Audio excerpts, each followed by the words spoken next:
I think I've made one of the coolest sounds I've ever made, and I want to show you guys how I did it. So it starts off with the little polyphonic post-filter distortion thing that I've shown off in Serum 2 a couple times now. But the thing that had been bugging me about it is that if I set one of the oscillators to a stereo detuned unison, the resulting sound would be mono, regardless of if oscillator A is stereo or not. But big shout out to Matthew Parker Music, commented on my video and said, if you set the oscillator C to unison 2, you can preserve the stereo quality of the input.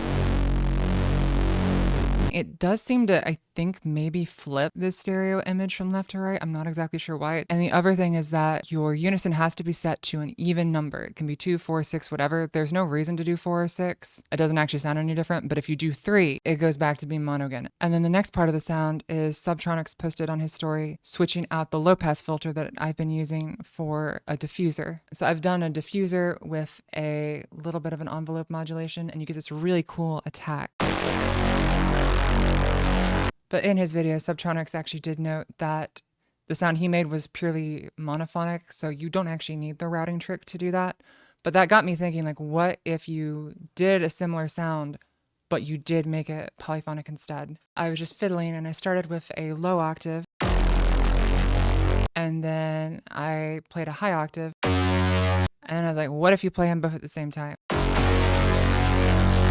Just like with all of that together, it sounds so cool, but I wanted to take it a few steps further than that. So in this patch, I added a few extra things. So I finagled with the settings on the diffuser a bit more. There's some automation on like the volume and the filtering and the unison and whatnot.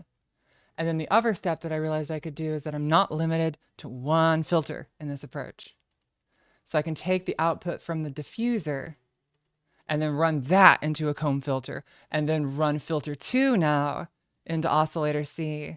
And then rather than just doing octaves, I did some more bigger chords, and I put on an OTT, and then added another distortion unit on top of everything to just give it all a bit of crunch, and you get this.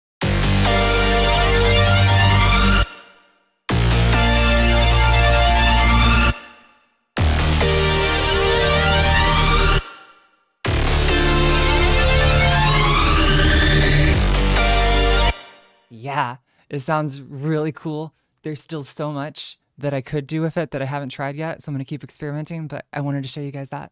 So yeah.